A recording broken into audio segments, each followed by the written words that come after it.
Hello, Bridging the Gap audience. This is David James. I just want to, before we actually have our guest on, just want to talk to everyone and first of all, thank everyone who tunes in to Bridging the Gap, who spends a little bit of their time just listening to what we have to say here. We're here to help to make sure that the community is well informed. We are not here to have our own personal agenda fulfilled, but just to make sure that what's going on is known to all the community. We appreciate every leader, whether community leader, elected leader, spiritual leader that we have on here. We appreciate each and every one of them taking time out of their day to first come out and be a part of the show, but most importantly to serve. It's all about serving. Here in Bridging the Gap, we're going to be doing our best to make sure that if there's differences of opinion, whether it be on city or county level, even if we can help on state level, let's sit down and talk about it. You know, we can fix more things if we sit down and talk about it rather than getting on social media and throwing dirt at one another, and that's what Bridging the Gap is here to do, to try to bridge that gap between differences. You know, I find it really unique a lot of times when we have differences, if we truly just give time and maybe communication a try, a lot of times these differences that we have can be worked out. Well, anyway, we will have Councilman Jeff MERRITT on the show today, and again, I just thank each and every one of you for staying tuned. We will find out today whether or not he's running next time. We'll find out about Operation We Care. We'll find out how he feels about being elected, but most importantly, pay attention to how he responds when talking about you, because it's you that matters. Again, this is Bridging the Gap.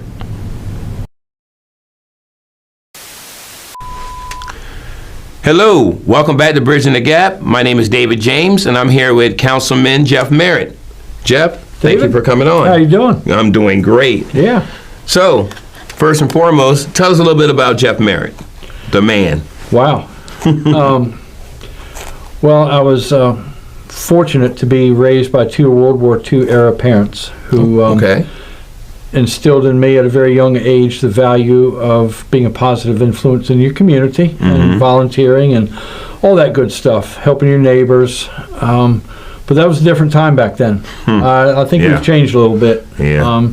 That's unfortunately not the norm now. But again, I was very fortunate. So, you know, throughout my life, I've been involved in efforts too numerous to count, businesses, organizations, you know, just helping people work through problems, nonprofit arena, for-profit arena, personal arena.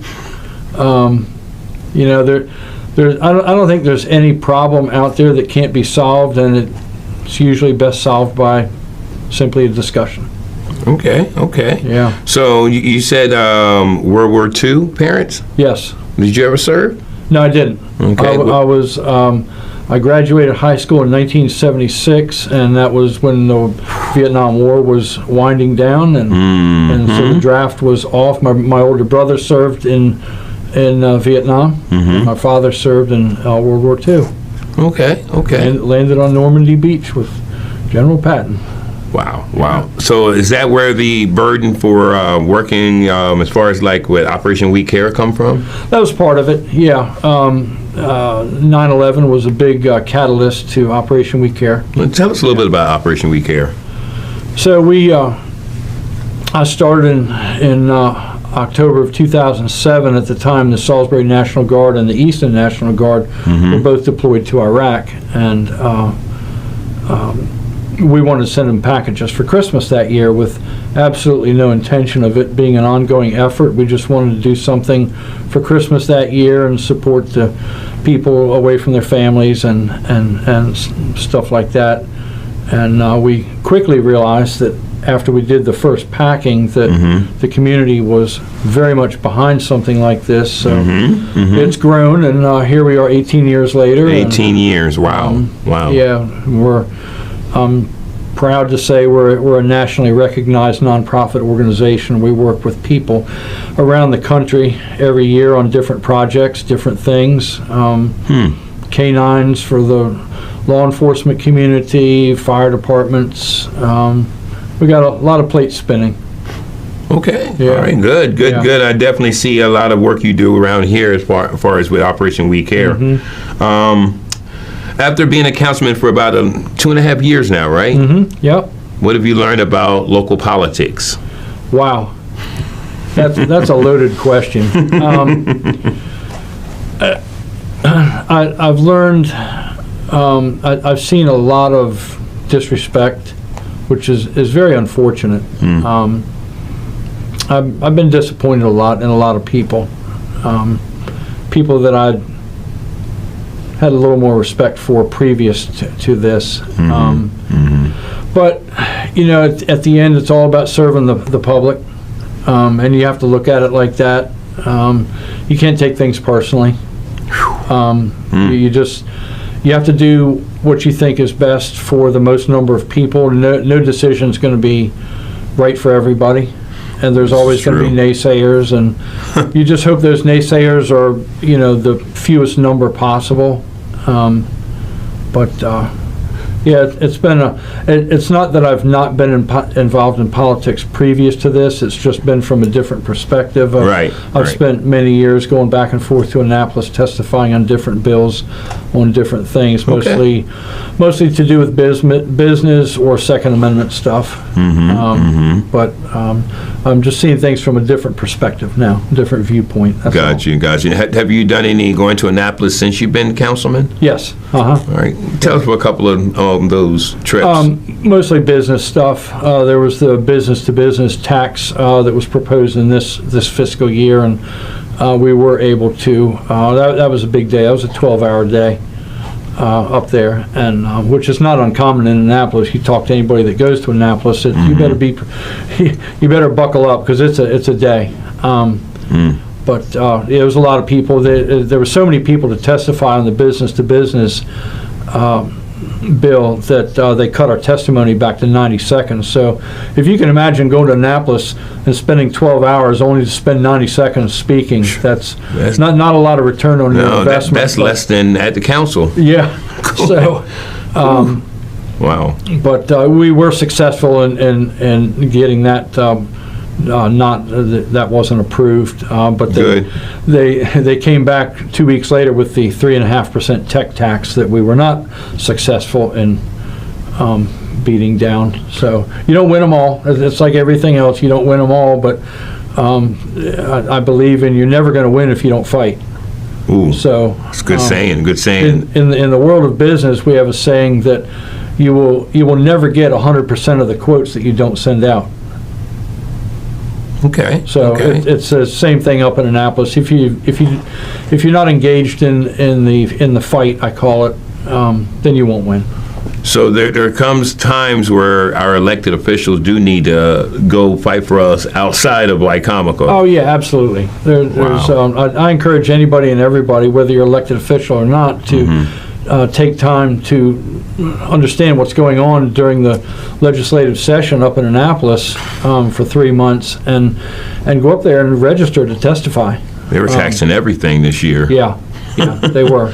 Wow. They were, and some we were successful in not getting not approved, but some we didn't win. So. Okay.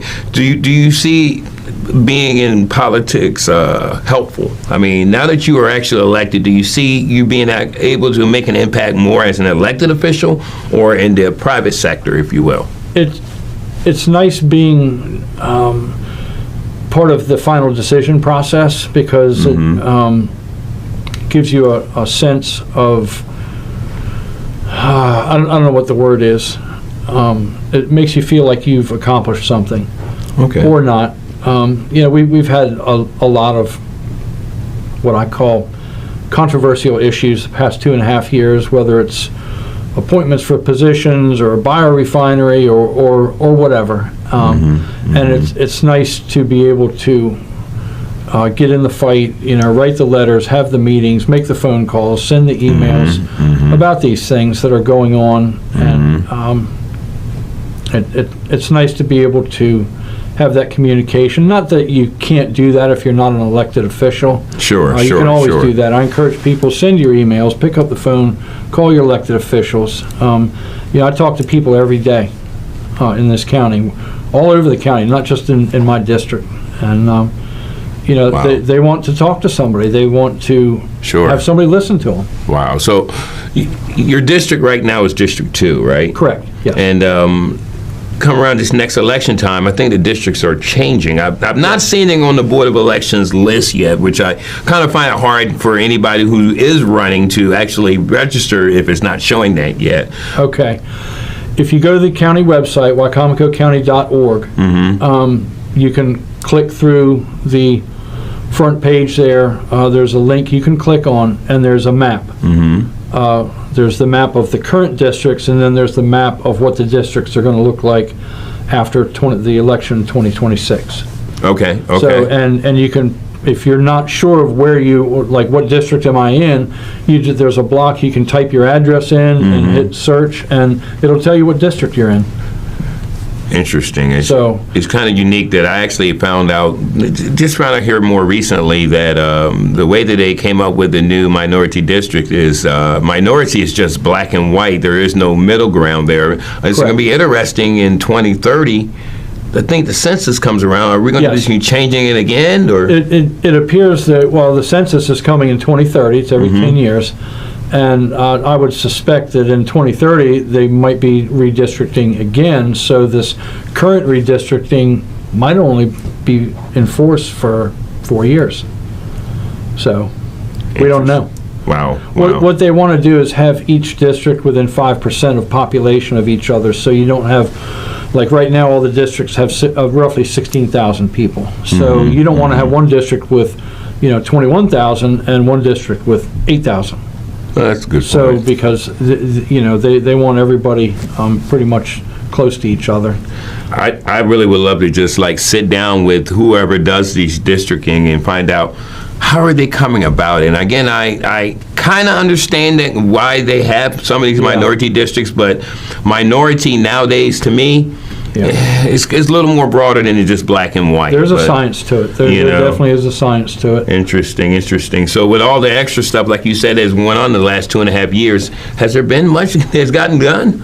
I mean, I know you had some things that y'all handed out, and the runway is the runway extension at the airport. That's happening. okay, The big expansion. Renovation at the Civic Center, that's going on. Yeah, We're I can moving tell the it's on the library, road. moving the health department. We bought a building for the Child Advocacy Center. sure. That division's expanding, part of the state's attorney's office. Okay. Yeah, there's a lot of good stuff happening. Great, The great. library's really, a lot of excitement going on about the library now, and of course the health department when that process happens and they start to renovate over there to the facility on Mount Herman Road. That's going to be exciting. It's going to be unique. Yeah. Wow, it's going to be a lot of real estate that's going to be open downtown. Yep. I believe so. Okay. Awesome. Now, What do they say? The only thing constant is change, right? that is true. That is very true. Hopefully good change. Yeah, we hope. You know? We like good change. Yeah. Now, looking back at your campaign promises of 2022, have you succeeded in achieving them? All but one. Okay. And one of the ones that I don't know if it was a campaign promise, but it's something I've observed over the years.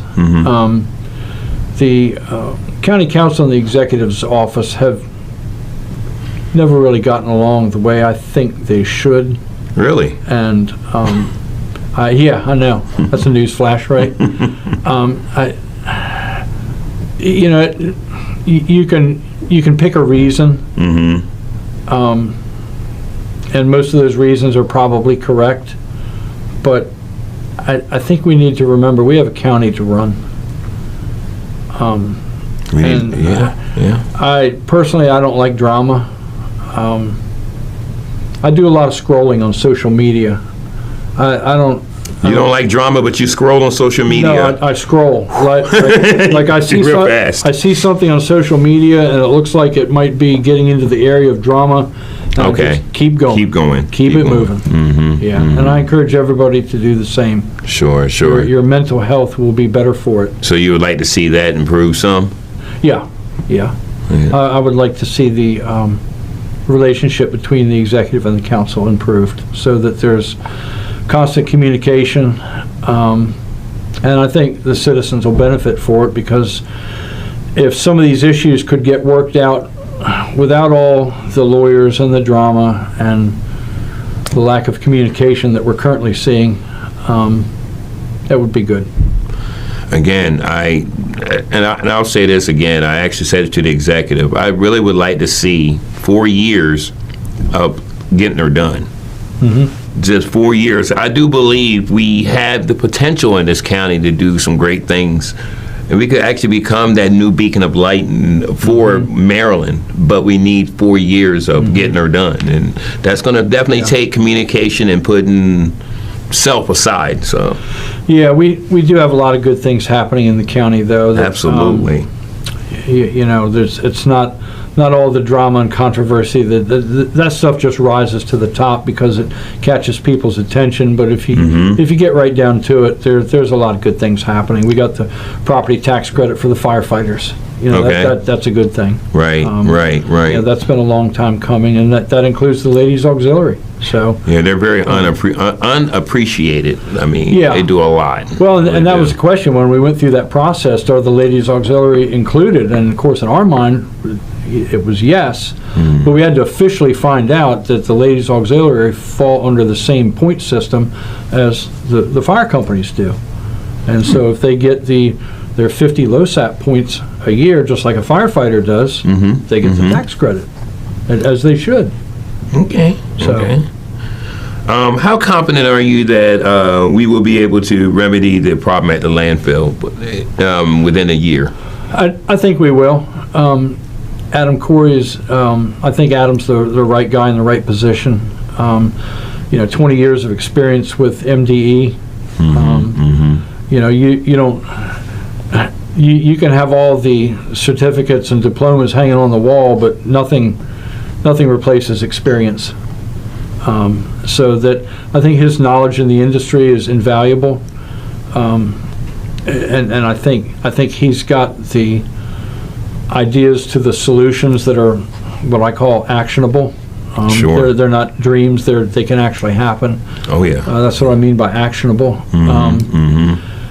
It's unfortunate that we seem to be coming out of the gate a little late. In September of 2022, we were, the documentation that we've seen shows that we were clear for design and engineering for Cell 7. That was September of 22, just a couple months before the election. So the question now is, why are we halfway through 2025 and we haven't started Cell 7? Sure. Now, So- from what I understand, there were some cells that have been created during your time in office. Yes. So I guess since the start of our administration, Like 8 and 10, maybe? 8 and 10, 8, 9, or no, 9 and 10 were constructed, filled up, and covered. 8 is where we're at now, Okay. and then 7's right next to it. Okay. So the problem is what we've been told in the past is not what we're being told now. So there's a little confusion on the messaging. In August of last year, Solid Waste came before the council and said that we had 4 to 6 years left. Well, here we are a year later, and we're being told we have a year left. So the math isn't adding up. Now, was Adam in... Adam was not on board last year. Okay, so it's been some changes since Yeah, then. and I got you. the other problem is with Public Works, we've had 5 different people, quote, leading Public Works since the start of the administration. Okay. So that naturally that brings on some confusion. Who's doing what? Who's in charge? What's going on? There's those questions. Sure.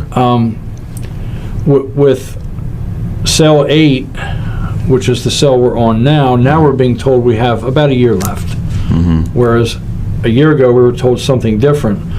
In January of 2025, January of this year, we received what's called the 10-year comprehensive report.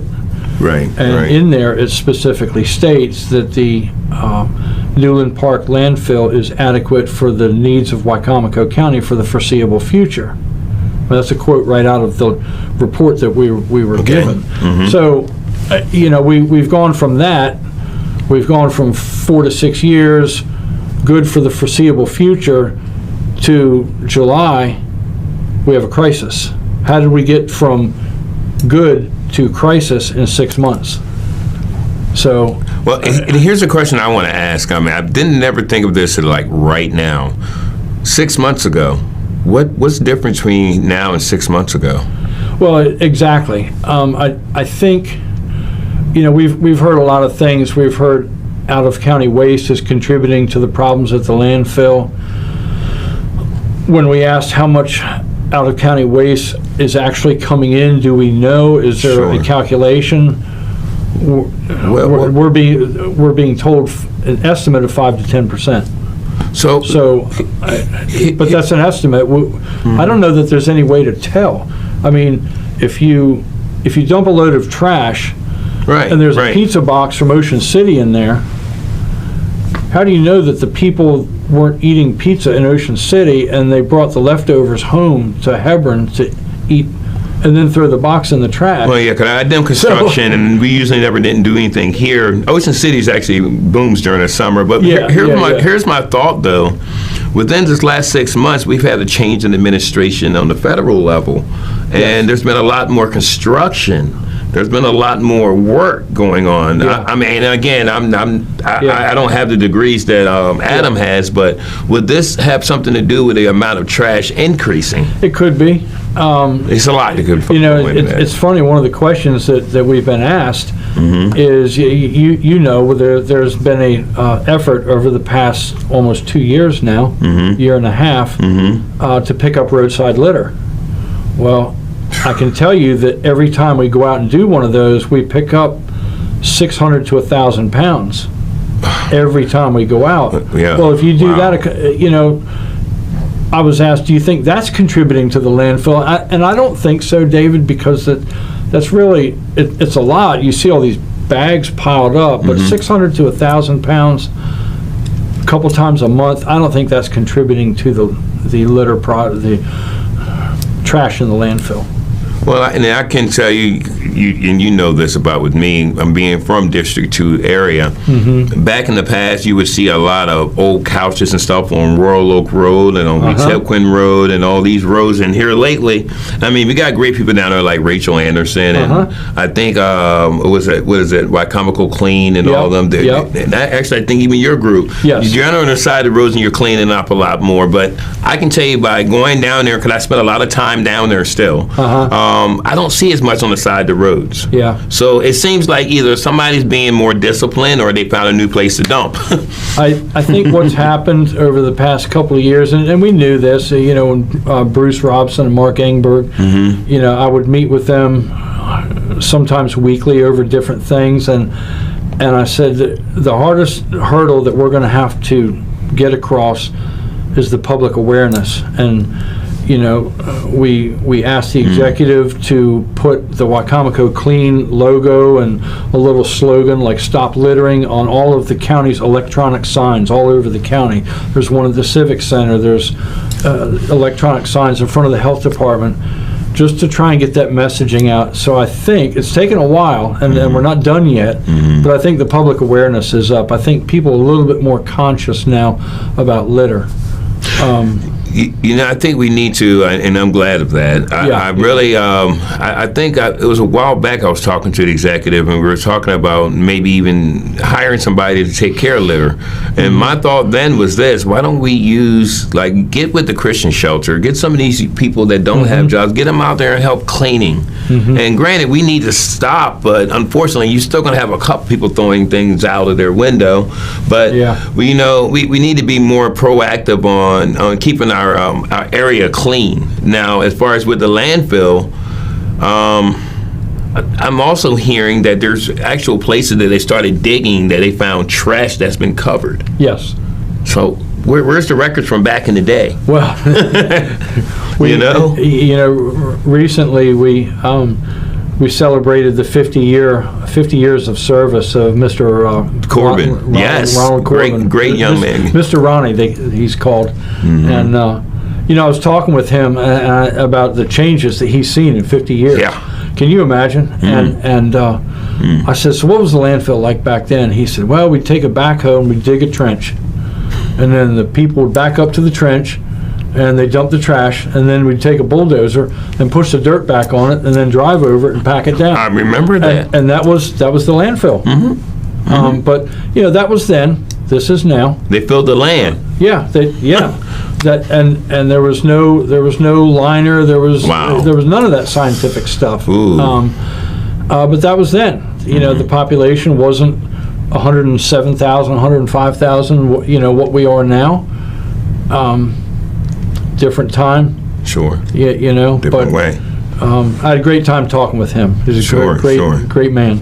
It's unique you said that, because I actually brought it up to the executive. I said, tell you what, if you want to find out where we went wrong, talk to the man that's been there for 50 years. Yeah. Actually, I joke around, but I'm pretty sure my dad could tell you some stories too, because he's up there every day. Mr. Corbin is really good friends with my dad. My dad's been at Purdue for 50 years, so anyway.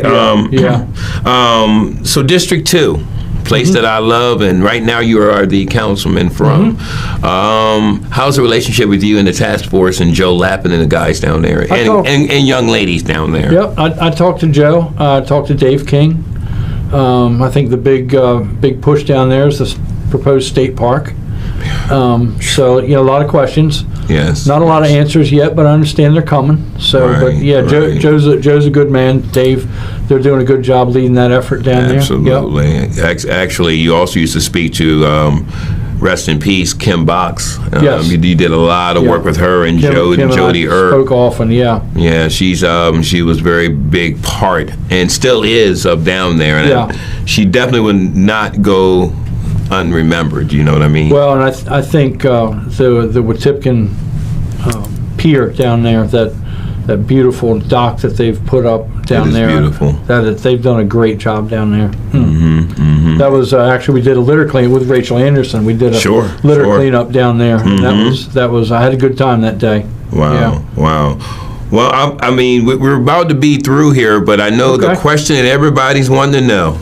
And I know at one point someone told me that you said you are not, actually, the comment you made is, and I think I remember you saying this, I did not sign up for all this, which it was a lot of stuff that's going on. I thought you were going to ask me what's for dinner. Well, what is for dinner?